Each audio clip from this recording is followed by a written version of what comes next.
Hey y'all, good morning and welcome to the Sabrina Scott podcast, where I talk about how to claim your magic and change your life. And I always feel weird not doing the old blurb. The old blurb is where I talk all about life, love, healing, spirituality, magic, tarot, witchcraft, and everything in between. And I hope everyone's doing great. I don't know about y'all. I'm still feeling the full moon vibes. It's super weird because it snowed a ton in Toronto over the past few days. And waking up today, the skies are blue. The snow is completely 100% melted. So it's a little bit bizarre, I have to say.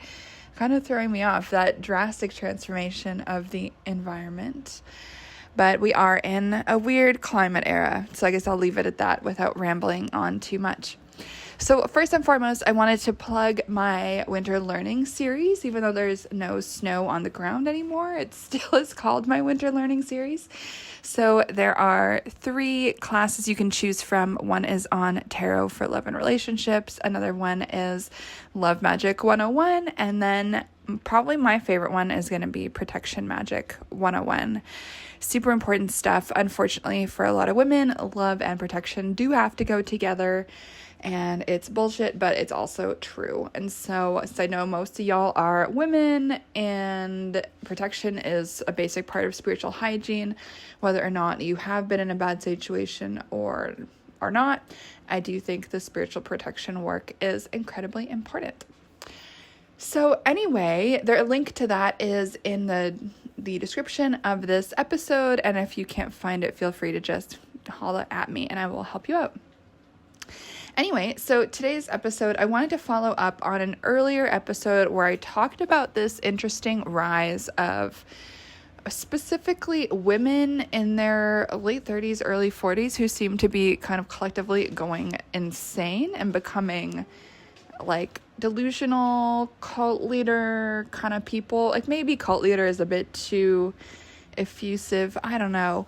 But what I've been noticing, as I mentioned in a previous episode, is just this rise of, unfortunately, how I'm seeing it is this rise of mental health struggle, particularly among spiritually inclined women at that particular age. For some reason, there's a ton of people in my larger sphere who fall into this category who seem a little bit mentally unwell lately. So I promised I would tell you guys a little bit about how to tell the difference between whether you are undergoing a mental health crisis episode and you maybe need to talk to your doctor about that, or it is a actual authentic spiritual experience and you're actually receiving spiritual messages from various spiritual beings.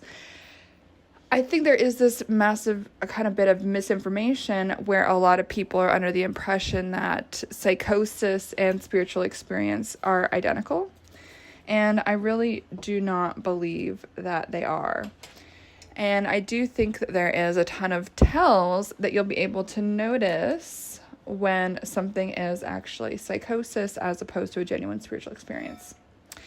So if you will excuse the random noises as I'm doing this, I'm also making coffee in the morning, which is kind of nice. I was waiting for my coffee to be finished brewing, and it is finished brewing, but I'm not done talking.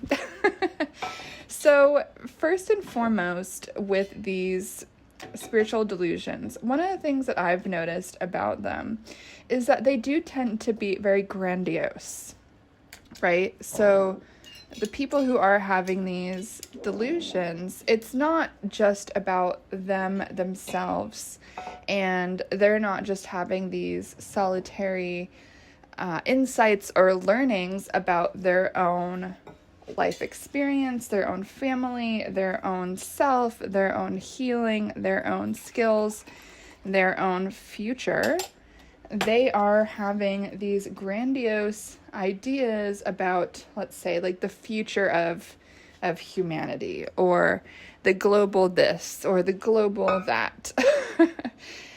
One of the common threads that I've seen with these delusional people is, and excuse me as I cool down my coffee maker thing. But one of the things I've noticed with these people who tend to be very delusional is they'll have these kind of conspiracy theory pictures of the world, and then them and whoever they choose are destined, so to speak, to solve the global fill-in-the-blank crisis. And so we see this kind of stories like it's out of a superhero story or some kind of adventure thing. And that, to me, is a really big sign that this person is actually operating from a space of delusion as opposed to a space of genuine spirituality. The genuine spirituality, the insights that we get, tend to be actually about ourselves. Tend to maybe be about our relationship to our family, our relationship to the land that we live on, relationship to things in our immediate world, and how we can heal from the things that we are currently experiencing in this life, in this moment, etc. And so that is going to end up being, maybe you are going to have a spiritual experience about healing family trauma or addiction or something like that, right? And so that is all very individual. That is all a very individual experience that I would say is pretty much bounded to and confined to the topic of the self. And so even when I've had these intense spiritual experiences where there is a lot of deep healing and a lot of deep visions about, let's say, family and trauma and a lot of things I've been through, at the end of the day, those visions were pretty much about me, right? Me and how can I heal from this? How can I heal from that? How can I better understand what I've experienced? How can I make sense of it? How can I move forward from it? And also, what is my next best step? What is my purpose, let's say? What is the next art I can make? Stuff like this, right? And so for me, all of that's very me focused, right? It has nothing to do with me controlling other people. Zero. However, when you see these people who are in their little delusion land due to what I'm assuming is some kind of mental health crisis, is they're often trying to recruit other people.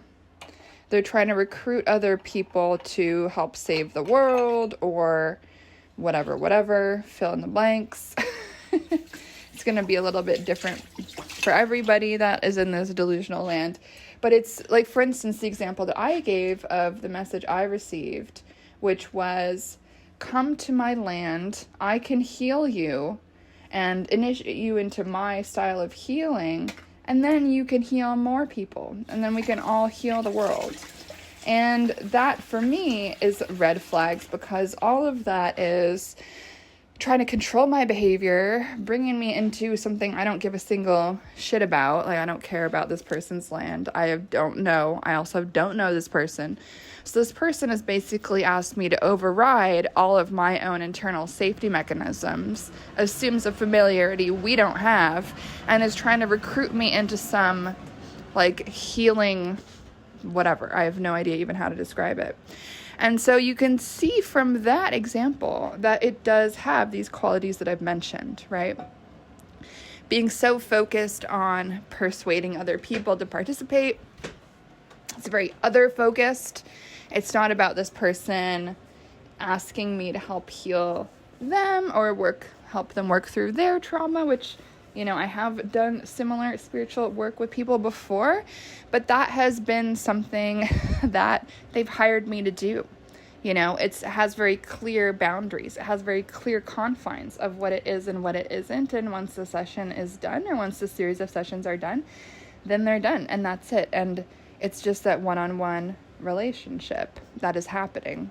In contrast to what I'm seeing from a lot of these folks who seem quite unwell, unfortunately, is that they have these visions of this grandiose thing, and instead of honoring that every individual person is going to have their own perspective on what is spiritually true, they try to kind of recruit you into their own version of reality by saying, oh, hey, I've had a vision. I've had visions of you doing this, and so therefore you need to come over here and do what I say. And so this is inappropriate. I think anyone who is in their right mind, whether they have spiritual visions or not, will know that their spiritual visions, ultimately at the end of the day, that's for them, that's for you, that's for the visions are for the person having the vision, right? They're not really necessarily meant to be interpreted as, oh, I'm having this vision and I'm going to impose this vision on everyone that I know. Like, that's a little bit inappropriate, right? So, for instance, do I have visions regularly? Yes, I do. Do I make that anyone else's problem? No, I don't. Why? Because the visions are relevant to my own life, my own healing, my own spiritual journey, my own spiritual practice. At the end of the day, these visions are coming from spiritual beings, at least as I perceive it, just having a chat with me, ancestors letting me know some advice or some feedback on this or that. And all of that ultimately is about me, right? It's not stuff that's going to be necessarily relevant for everyone. If a being on my spiritual team is telling me some instructions about this or that, that's probably only really going to be relevant for me. It's not going to have that emotional impact for probably literally anyone else. It's a very specific relationship, and the information is very specific. And so that is in direct contrast to these folks who seem to be going through some kind of mental health struggle where they don't give a shit about consent generally. They will try to convince you to participate in their thing. They believe that they're the only one that has the vision, and that their one vision is like the key to the universe. And they tend to be quite insistent and also out of touch with reality. And I think it's really unfortunate that this is so common, because I really do believe in spirituality. Obviously, I believe that spirituality is incredibly important. I believe that spirituality is a very grounding and positive force in the lives of people. I know it has been for me. It's been incredibly transformative for me with all that I've been able to overcome. It feels like past life, honestly, thinking about my childhood. It's like, did that even happen to me? Yes, it did. But spirituality is huge, right? It's incredibly transformative. I believe that day in and day out. There's nothing anyone can say that would change my mind on that. And I do find it disturbing that, unfortunately, a lot of people are confusing delusion and psychosis with spirituality. And I'm not a doctor, I'm not a psychiatrist, I'm not a psychologist. And so I'm not clinically diagnosing anybody, as I do not have the expertise to do so. But I do have some spiritual expertise, if I can call it that. And I just do notice these differences between what to me looks like a mental health crisis episode versus, actual spiritual insight. Those are two very different things. And if I think back to my own spirit-based initiation when I was a teenager, it was incredibly stressful. I was probably had my worst mental health of my life during that time, which I think is partly why that initiation happened at that time. I think the other thing with mental health, right, which is interesting, is when we are in this altered state of consciousness due to certain types of mental health crisis. So, for instance, I had post-traumatic stress disorder, complex PTSD.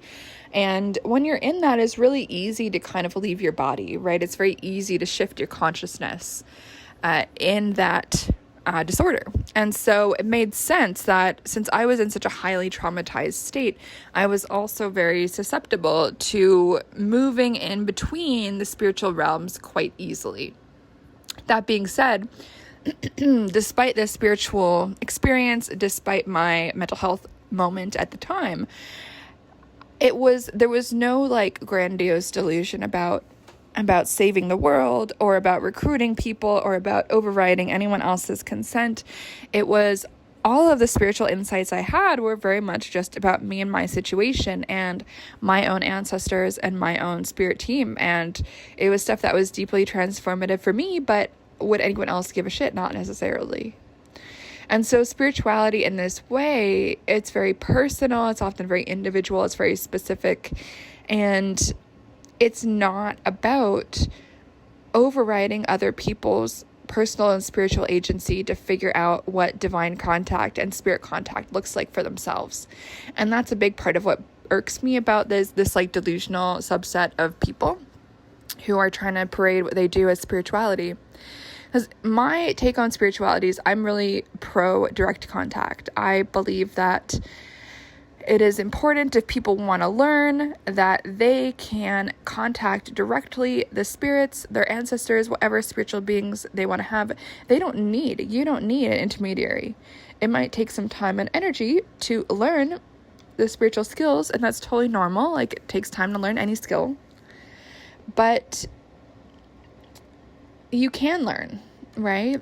I don't want to be that. This is part of why I don't really offer mediumship readings very often, is because I would much rather teach people mediumship so that you guys know how to do it, so that you guys can learn how to do it, rather than always having to rely on, oh, I want to talk to my dead grandma, I should go talk to Sabrina to see what she says. And it's like, well, no, like, let's teach you how to do it. Let me mentor you. Let me help you how to do it. Because that direct contact is part of where a lot of this spiritual insight happens. And having that translated as, oh, I talked to dead so-and-so and, this is what they are telling you to do. Like, to me, there's just a lot that can often get lost in translation there with a lack of context. And so all of that to say, that's one thing that really bothers me. And I think it's a really big sign of why that kind of the delusion that is masquerading for some folks as spirituality is actually delusion and just psychosis and paranoid craziness. Because there is this denial of anyone else's personal agency to contact and connect with their own spiritual team or having their own spiritual experiences. It's elevating that one person's spiritual experiences, which are actually delusion, over everyone else. And that really bothers me.